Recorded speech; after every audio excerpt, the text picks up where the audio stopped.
Good morning. How are we all? Yeah, a bit tired after Universal Studios, perhaps. I'm Scott Colton. I work as a developer advocate. There's my Twitter, if you want to follow me on Twitter. How many people here consider themselves developers? We've got a lot. How many people consider themselves operations? Or a lot more developers than operations. I spend my day mostly writing Go code for container runtimes and bits and pieces like that, but I still actually consider myself an ops person, because that's my background, that's where I come from. And when you're talking about Kubernetes, Kubernetes is actually abstracting away infrastructure. So infrastructure is where my heart lies. So I'm in one foot in each camp, but my heart's with the ops people out there.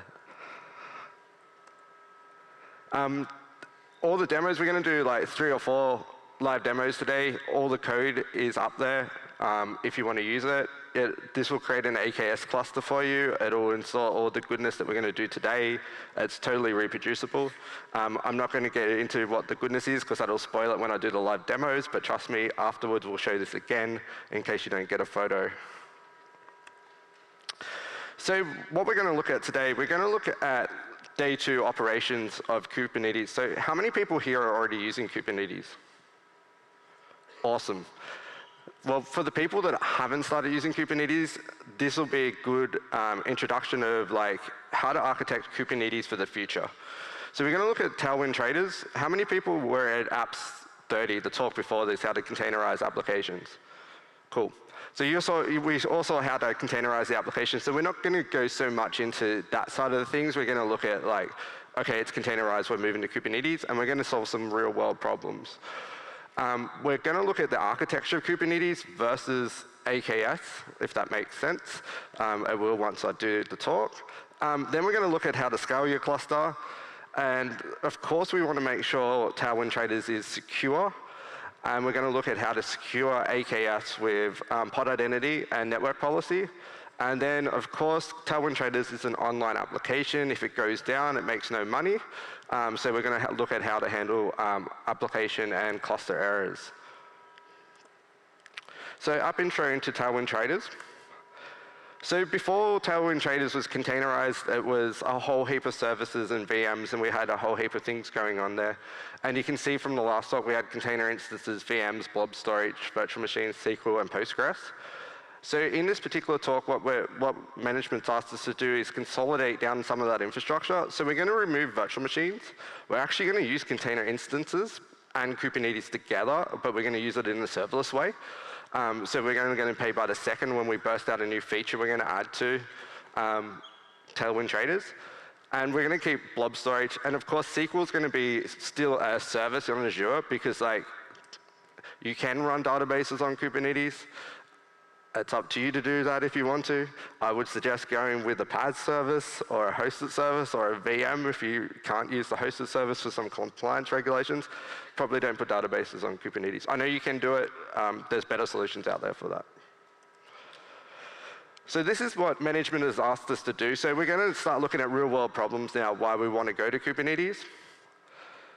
So first of all, the management's asked us to be resilient. They want the application to be resilient. They want it to be up. It's an online store. So if it goes down, we're not going to make any money, much like most businesses out there.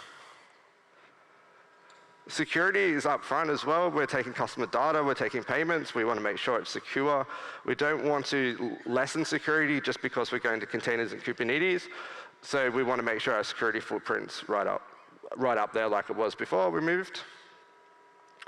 We want flexibility. So Kubernetes by itself is extensible, but if we want to add new features, how do we do that? How do we add things to Kubernetes? Is things pluggable? Can we upgrade things and bits and pieces like that? And of course, Kubernetes is known for scale. So how do we scale and what options do we have to scale our application? Because like when you talk to people, they're like, Kubernetes scales. And you're like, which part of it are you scaling? So it's more to scaling in Kubernetes than just scaling. Do you want to scale your compute resources? Do you want to scale your pods? Do you want to do both? Is the application highly transactional? How much time do you have to scale the pods? So if you use something like virtual machine scale sets, that's going to take the time for a virtual machine to spin up? Do you have enough time in your transaction process to wait for that virtual machine when spinning up pods? There's a whole heap of variables around it, so we'll have a look at that. So why Kubernetes? Kubernetes is a standardized API for infrastructure abstraction, meaning you don't really need to worry about all the infrastructure behind it. It's a single API here. You can do a whole heap of stuff with cloud resources as well. So you can create a service principal for your cluster. Your cluster will be able to provision resources on your behalf. So that's super powerful. It's self-healing if you use deployments and you specify like you want 4 of Tailwind Traders front end running and 1 dies, Kubernetes will self-heal that pod. So there is some sort of self-healing in there, which is super powerful that you get out of the box. As I mentioned before, Kubernetes is scalable. There's scaling stuff built into Kubernetes. You just have to understand which part of it you want to scale and when, but we'll look at that as I mentioned. And Kubernetes has extensibility built in from the beginning, so you can build your own tooling around Kubernetes. Kubernetes has custom resource definitions. You can extend the API. There's a whole heap of community members that have already extended the API. So if there's a problem that Kubernetes has or a feature that it needs and you don't have it, chances are there's somebody already working on it in the community, or you can build a custom resource definition and extend the Kubernetes API to make it do whatever you need it to do. So let's have a look at by the way, K8S is short for Kubernetes. If you didn't know that, it just made the slide look heaps better than saying Kubernetes Architecture. So if you see K8S from now on, that's just a shortening for Kubernetes. So this is what Kubernetes looks like. It's really simple, right? This is all the services, boom. Easy done. No. So this is what Kubernetes looks like if you install it upstream. So you upstream Kubernetes on a VM. So you can see there's the API server that you hit. That's where validation's done. You've got in there the replication controller, namespaces and service accounts. There's some security controls done there. You can see your worker nodes on the side and etcd, which is a Raft database. How many people know Raft consensus here? That's mostly what I get. So when you spin up Kubernetes and you run it upstream, you need to look after the Raft consensus. You need to look after database snapshots and recovery of all that. etcd itself is a brilliant project, but it's a specialized skill set and specialized database. So therefore, administration of that is a specialized skill set. So the difference between running Kubernetes, and this is upstream Kubernetes, and the AKS, is that you don't worry about the control plane anymore. So you can see there, etcd, the control replica sets, all the authentication and Kubernetes API, we run that for you. All you need to look after is the worker nodes. So the only operational task you have is actually patching the worker nodes for OS patches. Everything else we'll look after for you in the control plane, including upgrading, and you can do that with the CLI, or you can do that with the portal. So now we're going to look at the networking stack, because we're going to talk about network security later. So you can see this is roughly how traffic will come into Tailwind Traders. So you can see that it comes from the internet, hits our ingress controller in the control plane, and then it's going to go to the worker nodes wherever those pods live. And you can see in the middle there, we've got a little cat symbol. Does anyone know what that little cat symbol is? No? Okay, cool. Well, I'll explain to you. That is Calico network policy. So by default, the Kubernetes IP address across the cluster is a flat network. So that means that if you have hostile applications, you might want to put some policies so pods can't hit each other. And we'll look at that a little bit further. And we'll use Calico to do that. And this is the other bit that I want to introduce you to before we get into the demos and deploying our cluster, is how many people know ACI or Azure Container Instances? Cool, lots of people. Cool, so there is a project that's upstream in CNCF and also being ported over to Azure, and that's called Virtual Node. What this allows you to do is scale your pods to ACI, and ACI looks like a node to Kubernetes.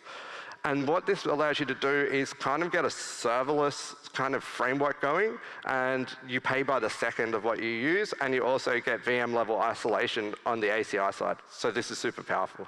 And I'll do a demo of how this works. And last but not least, we've got something that's in public beta at the moment, and that's availability zones. And what this allows you to do is architecture clusters around failure domains. So if a region goes down, your Kubernetes cluster will continue to work. So if you architect your application around that failure domain as well, your application will have perfect uptime, given that all availability zones that you're clustering don't go down, only one does. It is the cloud, it shouldn't be 99, we should be up all the time, but things happen. Okay, so let's have a look at how we create our cluster. We'll actually go through and get two ways, like AKS up and running in 5 minutes, and then a production level AKS cluster and talk about the different flags. So pretty much what we need to do is we just create a resource group. That's fairly familiar for most people.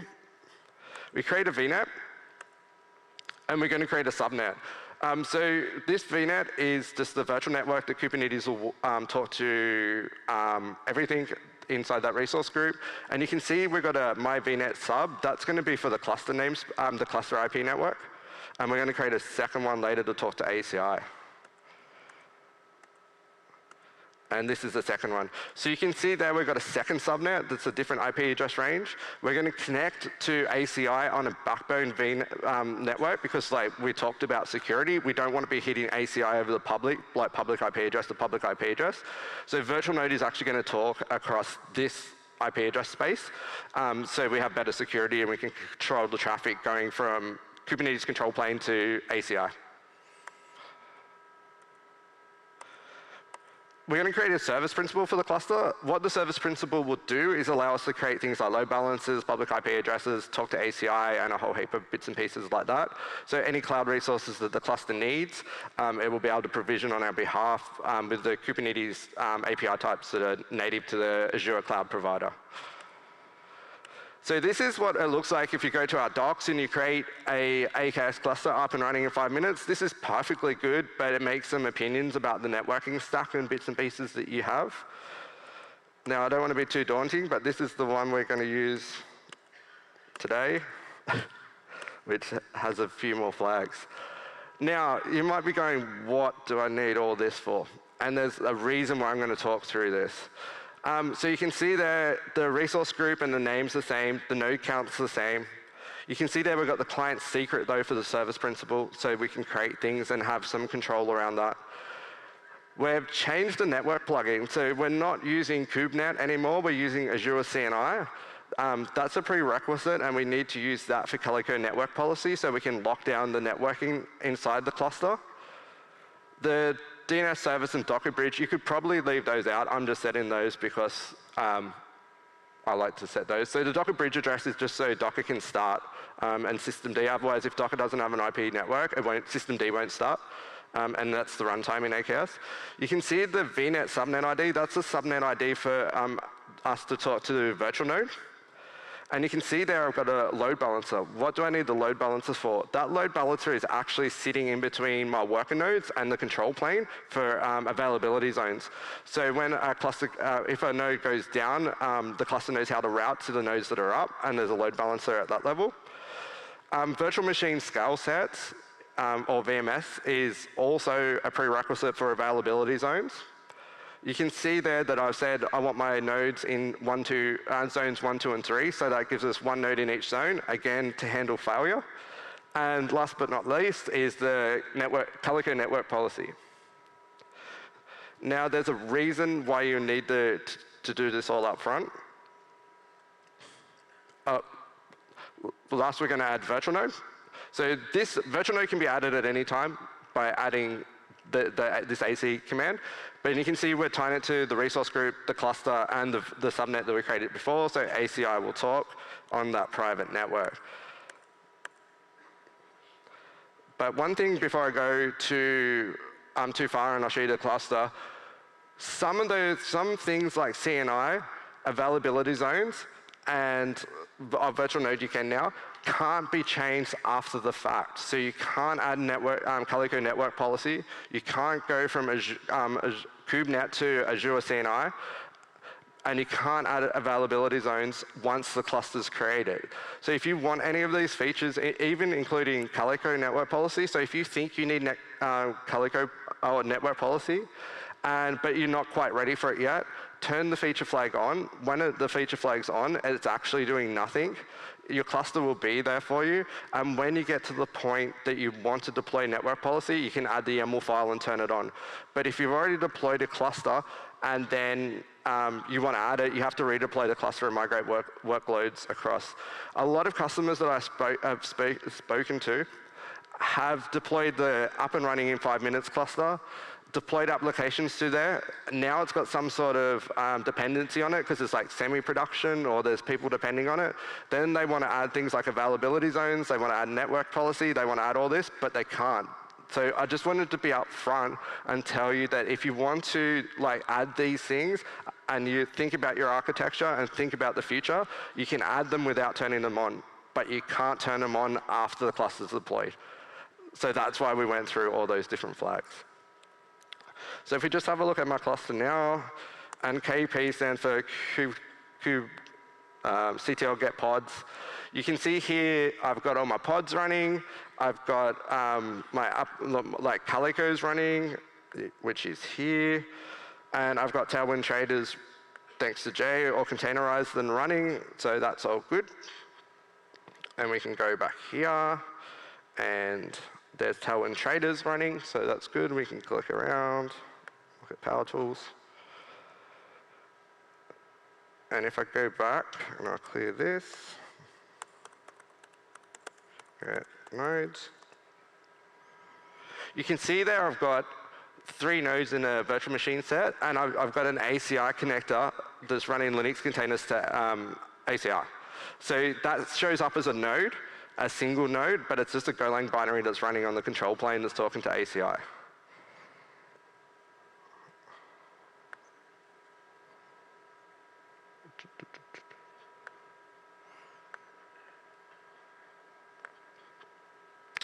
So, okay, we've got our cluster and we've got our application running there. Now let's look at how we scale it. So we've got a new feature. Management's come in. We've added Tailwind Traders to AKS now. Everything's running good. They've asked for a new service. So they've asked us to generate customer recommendations of all the orders that we're getting. The service must be its own deployable artifact, so basically a microservice. It can be deployed and not touch any of the other services in Tailwind Traders running. And it must have a documented API and interface with existing services. So that's not too dissimilar to a request that would come from management in a real-world company. So the solution that the teams come up with is we've got Tailwind Traders. What we're going to do is we're going to pump some information into a RabbitMQ queue, and then we're going to manipulate the new customer data. So this is a fairly simple sort of solution. So we have 2 ways that we can scale. We can scale via the cluster autoscaler. So what that actually does is it looks at the pods that are running, uses the horizontal pod HPA or horizontal pod autoscaler, and it'll scale virtual machines for us. So that sounds fairly good. We'll get more compute. The problem with that is that compute sometimes, if you've got something that's highly transactional, the time it'll take to spin up a VM might not be suitable for your workloads. So this might not be the best way to go depending on your application and how it handles. So if you've got something like a sale event and you're getting I don't know, 10,000 transactions a minute, and a virtual machine takes 3 minutes to scale up, and you're losing that, that's like 30,000 transactions you could be losing. So another way we could do it is use the horizontal pod autoscaler. So what that is it's looking at a metric server, and that metric server could be anything. It could be Kata, which is a serverless framework, open source. It could be Prometheus. It could be a whole heap of things. And what it'll do is it'll start deploying pods and scaling the pod level out. So instead of scaling the compute resources out like the last example, what we'll actually be doing is scaling the applications out. But the problem is when we scale our applications, we will run out of compute resources, right? So that's not good either. But this is a lot quicker. So this will take seconds to start scaling up application pods for us. That's why we're going to, instead of scaling to the nodes that we've got in the workgroup, we're going to scale to ACI. Then we can burst out as many as we need. It's not going to take too long. It's going to take seconds, not minutes, and we'll be able to get our transactions. So virtual node is based off virtual kubelet, as I spoke about before. This is the open source project in CNCF. You can see there basically what this diagram is showing is it just gives you the pod primitives that you'll get from a node to be able to deploy. So to Kubernetes, it looks like a node. So you can see that you can do things like create pod, update pod, or the API types that you would see in a traditional pod spec. The good thing about virtual node as well is that straight away you get Linux containers, and that's what we're going to be using today. But you can also use Windows containers. So if you've got Windows workloads, this is quite a good option. Virtual node actually supported Windows containers before Kubernetes natively supported Windows, which is quite interesting. And GPU support. So if you've got training models that you are doing inside containers and they're short-lived, you can actually, instead of having virtual machines with GPU sets inside your cluster, you can actually spin them up and do it to virtual node and then use the GPU there, and then you're only paying per second. Instead of having, like, you might not do any training overnight, so therefore your cluster's sitting there with GPU support that you're not using, so you can do like training models across. And as I said, you only pay per second. One of the things when people start using virtual node is that they deploy it and then they're like, nothing's deploying to it. I don't get it. So you have to add a node toleration to tell the application to deploy to virtual node. And you can see just there that we're just telling it that it's virtual kubelet. We can see there the values Azure and to the effect to schedule it across. And also at the top as well, the OS types Linux. If it was Windows, it would be Windows. So this is why sometimes people are like, I want to scale my application across, but it's not doing it. It's just deploying it to the node. So you need to add the node toleration there. OK, so we're going to do our first of our live demos. So let me just go here. Make sure this is working. So basically what we're going to do here is we're going to see in the top terminal, we're going to see where the pod's deployed. So at the moment, it's using my VMS set. And we're going to watch the horizontal pod autoscaler at the bottom. And we'll see the pods scaling out over load. So let's deploy this. Oh, I had something else in my...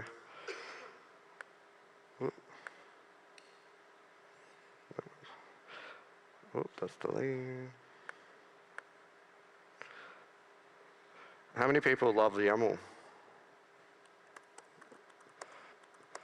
There's not a whole heap of YAML files in the examples. You can just like pipe it in one command. OK, cool. So we just deployed that. So basically what you can see is we're just publishing like data to emulate that it's customers coming in. And what we're doing is just hitting RabbitMQ. You can see we're being super secure there and using like really simple passwords and stuff. But if we go over to the other deployment, you can see there that it's starting to show that we're deploying now only to ACI Linux.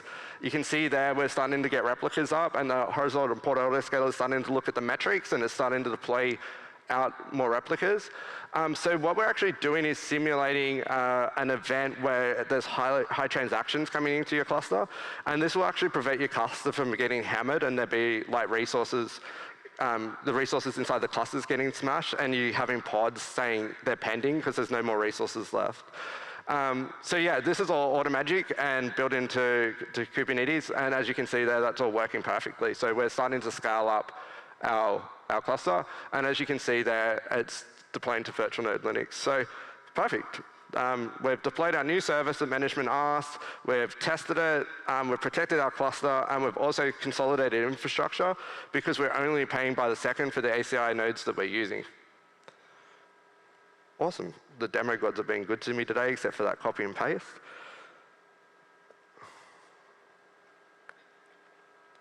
So from the management asks at the beginning of the talk, we've looked at scalability, we've looked at adding new services, so we've got flexibility, and now we need to look at network and security. So in Azure, we've actually got a whole heap of security around Kubernetes. This is the full suite of security. So we have everything from image scanning in the registry. We have Azure Key Vault, where you can get secrets from. We have Active Directory backing into pod identity.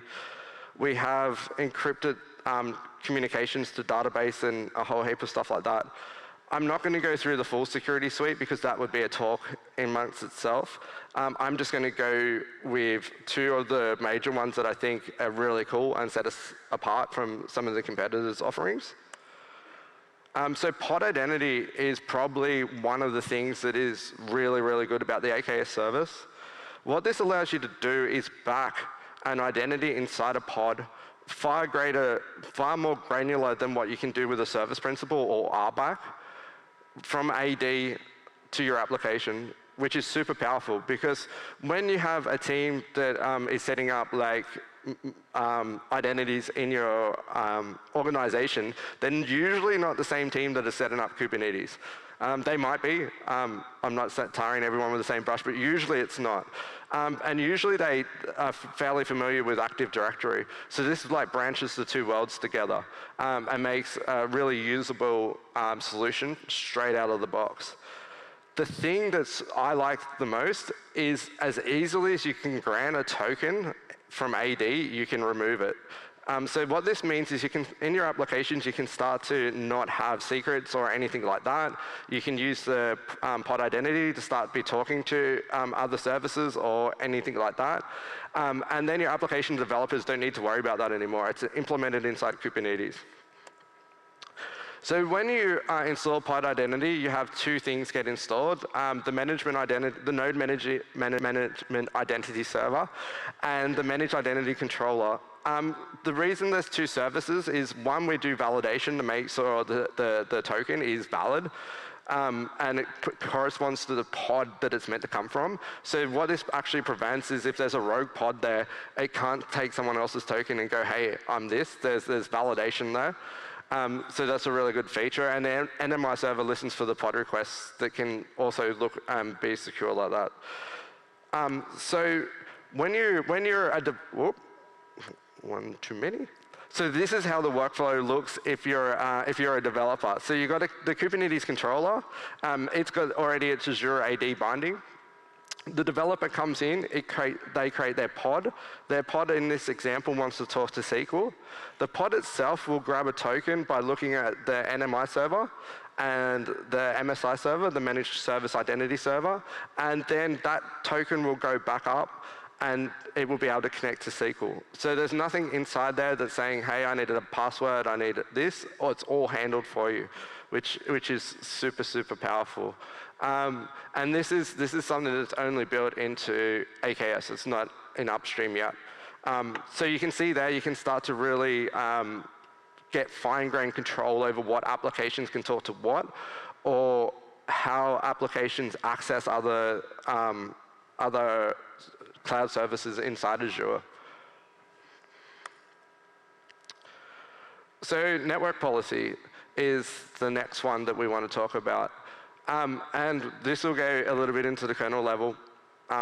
But I know if I, in a previous life, worked in like the healthcare industry, and through certain compliance regulations, we weren't allowed to intercept traffic on a bridge network device. So I'm going to explain the difference between the two implementations. And this will be more for security people, but I want it to be clear because I could use one against the other. So there's two ways we can implement network policy. So there's Azure network policy. And as I alluded to before, this intercepts traffic on a bridge. So if you're able to do that, this is totally a fine solution. As I said before, I had regulatory needs to say that I can't intercept something on a bridge network. I need to actually intercept it either on the true interface or earlier on in the kernel. So I would have gone with Calico network policies because it's at the kernel level that I'm starting to do ITP tables rules and filtering. So that's the two differences between them. So either way that you have network policy, you need to use labels. So what network policy does is, actually going back a step, Kubernetes networking is a flat IP addressable space. So even if you have not got service discovery and bits and pieces like that locked down, if an attacker actually gets into your Kubernetes cluster, they can start to do reconnaissance across the IP network, and they can jump namespaces and a whole heap of bits and pieces like that. So what you can do is you can set up labels. In this cluster, we've got labels, tests and production, and we're stopping the two from talking to each other.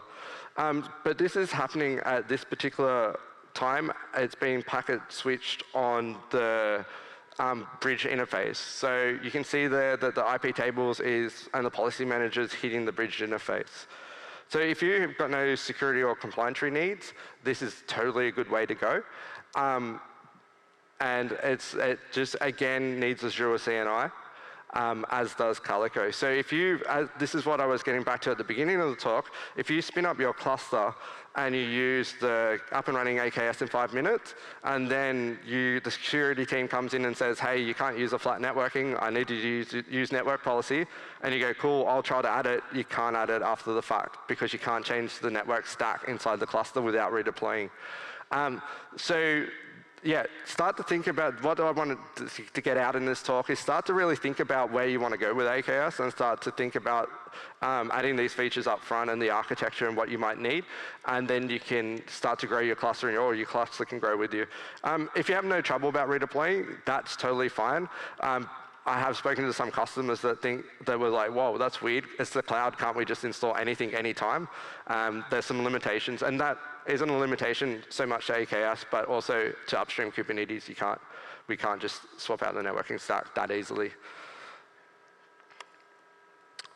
So this is what Calico looks like, and this is, as I said, in a past life, this is what I would have had to use. So you can see that we're actually plugging into a lower level there. We're actually using IP tables and layer 3 routing in the Linux kernel. But we're still using the same network labeling.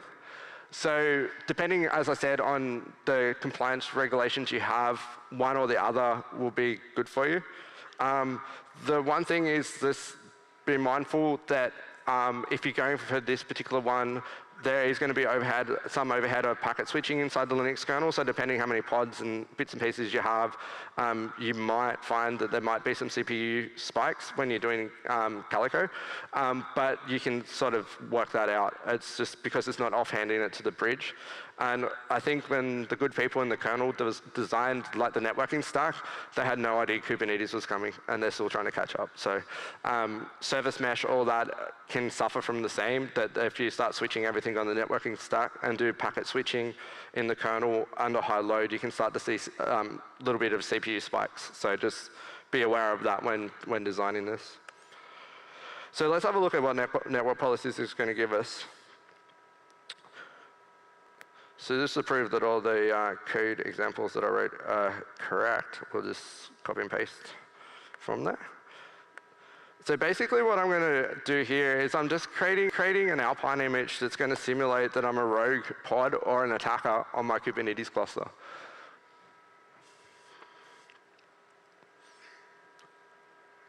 Come on.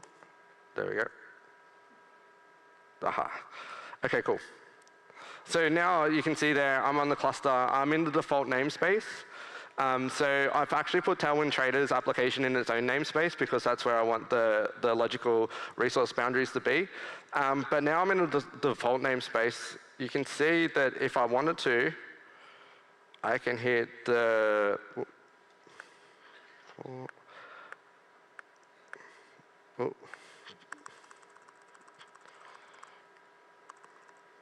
I can hit the stock API. So depending on your application and what you have and how hostile you see each application to each other, a flat network might be fine for you. but it also might not be. Like you might not want applications just being able to hit each other. So basically inside the networking, if you can find out what the service is called and the namespace it's in, you can start to enumerate over services, even if service discovery and stuff doesn't work. And you can start to look at the subnets, and you can start to work out where everything is in your cluster.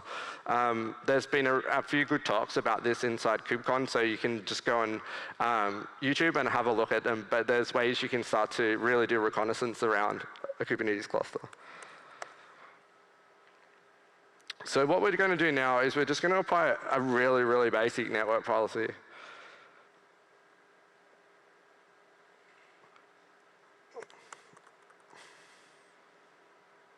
So basically, like this is as simple as a network policy will get. You can see there that I've got a label, and I've said that it's the prod application, which is Tailwind Traders. And you can see anything with the Tailwind Traders app as a role, we're going to protect, and we're going to do that via the namespace Tailwind Traders.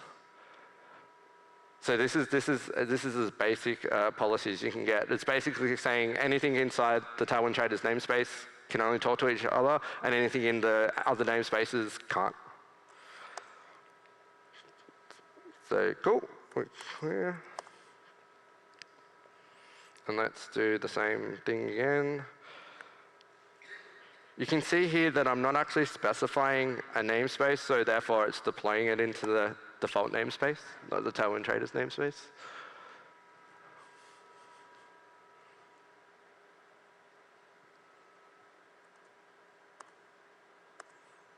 Cool. So we're just going to do the same thing again, except I'm going to give it a timeout this time because I know it will time out. So you can see there that it gives me back the IP address, but it says that it can't hit the service anymore. So basically what I've done is I've just protected the namespace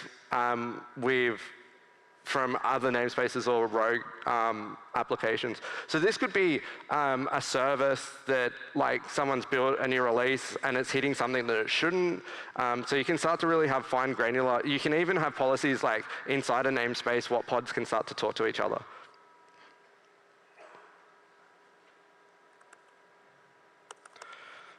So we'll just do that, and then we'll just remove it.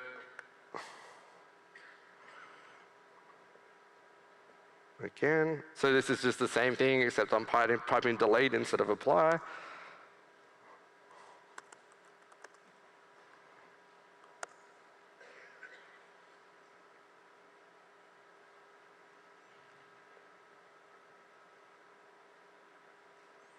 Just do this again.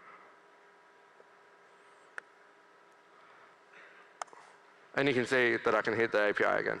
So yeah, this is just a really simple way to show that you can set up VXLANs and a few other things to protect your applications away from what is a flat network inside Kubernetes. And when you're starting to really look at a place where you need to be compliant, or you have hostile applications, or you start looking at having different tenants. So this could be your dev versus QA tenants in the same cluster. You might not want them talking to each other, so the developers can't accidentally hit a service that is like a QA or a test service. Because the connection string is wrong inside a pod when it was deployed. You can start protecting yourself from a whole different way, or different things that could happen inside a cluster. But if you find something, if you have something that's like fully hostile, my personal preference would be put it into separate clusters and have the security boundary as the cluster itself. Because still, the emission controller and the API server, they're not multi-tenant, so you'll be passing the same data through there. It is being worked on upstream, so watch that space if you're into multi-tenancy. There is a C group trying to work on that right now. So that looked at the security side of things. So we have very similar security now and on the networking side that we had when we had VMs. We also had the AD identity that we have. So that's very similar to what we can have in a more traditional infrastructure space. So I think that we've so far so good. We've handled what the management has asked us to. But now we need to handle failures. So we've got to handle failures on two ways in Kubernetes.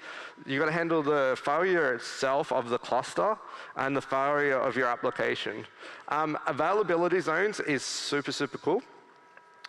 So what that allows you to do is have an AKS worker node in each of the availability zones, and therefore you can have failure on a region and the AKS cluster will still be up. So therefore you should have your application working, possibly depending on your application, it might be running slow, depending on the load, but it'll still be up. So availability zones give us resiliency to data center failures, which I spoke about. They're split across the 3 data centers in a region, so we spoke a little bit about that. But this is the most important thing it gives us. Availability zones by itself is not a silver bullet to keep your applications running on top of Kubernetes. It just helps you with the cluster. You have to, but it gives you a really good basis to plan fault domains around. So therefore, if you know that you've got so many worker nodes in each cluster, and it doesn't have to be one-to-one, I just did that for the demo. So you could have like 3 in each availability zone, you could have 5, you could have 10, whatever you need. I just did it simply for the demo purposes that I have 1 in each availability zone. But it starts to give you your application architect's fault domains to start to plan around. And this is super powerful because Kubernetes has, sometimes when you go into a new place and you say, oh, you're going to use Kubernetes, and they say, yeah, there's this whole, oh, it's really hard for me to understand, it's really difficult. It can be daunting when you first start, but hopefully the community is building a lot of things that make sense now, like network policies are like VXLANs or VLANs, sorry. Fault domains are fault domains. They were the same as they were in VMs as they are now in Kubernetes. So people starting to learn and starting to architect things around Kubernetes. It feels similar now. I know back in the early parts of the project it was very, very foreign, but hopefully now we're getting a bit to the stage where it's a bit more accessible for everyone. Availability zones, as I mentioned, is in public beta. It's changing all the time. So if you want to find out the latest information, there's the AKMS link. So when you're handling application failures, after you've got your availability zone set up, use deployments with replica sets that matches the availability zones you're running. So don't deploy one thing in one region and then that bit of the region goes down and then you're like, my application's not working, because that will happen. Another mistake that people make is like when you first start and you get an ingress controller, whether it be something we have at Azure, an open source one like Traffic, is the README on how to get started sets up a single instance of an ingress controller, not the HA version of it. All these things support HA, but people organically grow their clusters. As I said, they try to get ingress working. So make sure your ingress controller is in a HA availability. If your ingress controller goes down and it's on the node that goes down, you will not get any layer 7 traffic to any of your pods. So that's one to think about. And this is the other one. Understand your disk mounts. So if you're mounting something in the pod to the node directly, therefore that node goes down, that pod will go down. There's a few ways you can get around that. You can use Azure Disk if you're with AKS, so you can create a disk that's external of the node and mount a pod onto that. That can be replicated. There's a few ways around this, but if you're doing blind disk mounts to the node and then that node goes down, even if the pod gets scheduled on another node, you've lost the data. So just be wary of that when handling availability zones. So these are the sort of things that I'm talking about that you can start to architect your failure domains around to make yourself successful when migrating to Kubernetes. And here's an example deployment. This is like really, really simple. This is just a really basic Golang web app that I built. It's like literally like 5 lines of code. But you can see there for availability zones, it's the one highlighted line there in the YAML, replicas 3, and it'll deploy it on each one of my availability zones. And that, like, you can think about the fault domains and stuff, but from an application developer, when you've got the fault domains already set up, you just specify to them, make sure in your YAML that you've got replicas equals 3, well, the number you've got there. And then in your CD pipeline, hopefully using CD pipelines to deploy to Kubernetes, there's not developers going apply from a desktop. You can build around in the CD process to make sure that any YAML that's getting deployed has got the availability zone number in it. And if it doesn't, either send a Slack message and get approval why it doesn't, or you could stop the build altogether. So there's a whole heap of stuff you can do around that. So you can just check availability zones quite simply in a cluster by this command here. And you can see that I've got 1, 2, and 3. So it's very easy for a sysadmin to be able to check. And that is how we handle failure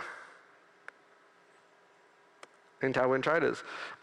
If you want to learn more about Kubernetes or AKS, there's the MS Learn. They just released the MS Learn Kubernetes on GitHub like 3 days ago, so it's brand new. We'd love to get feedback. It goes into service mesh and a whole heap of other things. There's a certification alert if you want to do Microsoft certification. And you can take this link to get a free exam. This is the link that you probably want if you're taking photos, because all this stuff is online. So therefore, you can use this to get all the stuff you just took photos of previously. And also, if you want to deploy this cluster or anything like that, there's a single-click button to deploy it onto Azure from the GitHub repo. All right, enjoy the rest of your conference. There's not much more to go, but thank you very much for coming out, and have a great day.